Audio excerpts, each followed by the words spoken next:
Bentrovati.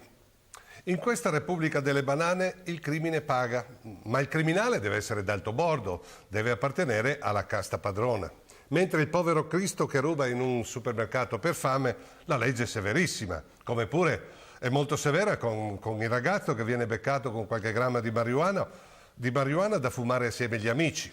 Ma con chi ruba centinaia di milioni, se non addirittura dei miliardi con truffe o frodando il fisco, le leggi di questo sgangherato paese diventano lassiste, le maglie si allargano come per incanto. Come il caso di quel signore, si fa per dire, che per aver frodato il fisco di 368 milioni di dollari è stato condannato a 4 anni di carcere, di cui 3 condonati per effetto dell'indulto, mentre il residuo anno di pena lo sta scontando ai servizi sociali tra i vecchietti dell'Istituto della Sacra Famiglia di Cesano Boscone, così come deciso dai giudici. Per cui le 168 ore di servizi sociali che scadranno a marzo prossimo, dopo l'ulteriore sconto di 45 giorni di pena che il giudice di sorveglianza gli ha concesso, questo crimine farà guadagnare al nostro pregiudicato oltre 2 milioni di euro l'ora. Infatti, grazie alle prescrizioni di quel pacco di milioni di euro sottratti al fisco, ne ha risarciti allo Stato poco più di 7. Immagino che i cittadini italiani saranno incazzati neri con questo delinquente che ha rubato alle casse del nostro paese tutti quei milioni. Sarà stato messo all'indice, messo all'angolo, come accade in tutti, e sottolineo in tutti, i paesi mediamente civili. Così come immagino che questo imbroglione si sarà barricato in casa per la vergogna dopo la condanna per questa truffa perpetrata ai danni dei suoi concittadini. Invece i fatti ci raccontano un'altra storia.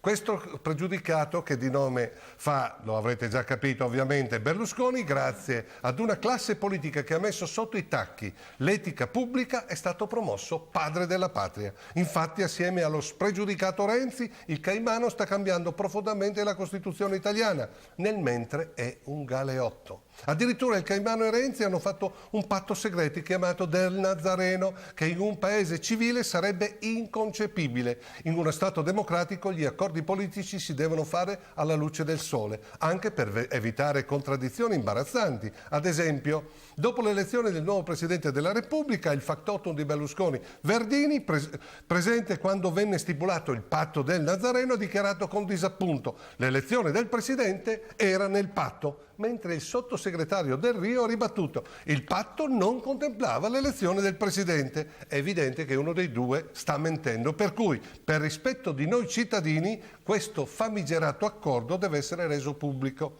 Ma l'ultima perla degna di una Repubblica bananiera è l'invito che il nuovo Presidente della Repubblica, Mattarella, ha fatto al Caimano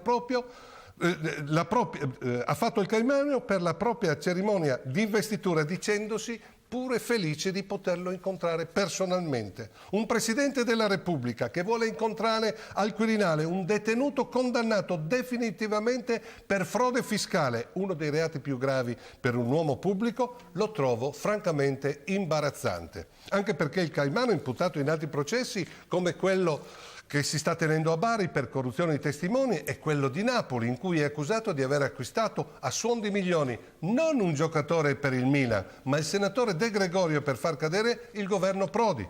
E chi non è d'accordo con questa politica politicante da terzo mondo viene etichettato come antipolitico. Voglio chiudere quest'isola usando le parole del professor Maurizio Viroli, docente di teoria politica all'Università di Princeton, che trovo perfette. Essere italiani oggi vuol dire essere sottoposti alle decisioni prese da un delinquente cacciato dal Parlamento, in combutta con un giovanotto che asseconda il suo desiderio di continuare ad essere arbitro della politica italiana, con l'avallo di una pletora di servi dell'uno e dell'altro, incapaci di dire semplicemente no. Le indecenze dei vostri incontri segreti non mi riguardano. Il mio solo commento è disprezzo. La dignità, ecco quello che ci ha tolto e ci toglie il patto tra Berlusconi e Renzi. Con quel loro accordo ci hanno detto e dicono ogni giorno, con il sorriso sprezzante di chi sa di poter fare ciò che vuole, che l'onestà, la rettitudine, la lealtà alla Repubblica non valgono assolutamente nulla. Conta essere evasori fiscali, sodali di corruttori, sostenitori di collusi con la mafia. Se sei una persona onesta e credi nella libertà repubblicana, nell'Italia di Renzi e Berlusconi vali meno di niente. Vieni anche deriso. Ci vediamo giovedì prossimo. Nell'Italia di Renzi e Berlusconi vali meno di niente. Vieni anche deriso. Ci vediamo giovedì prossimo.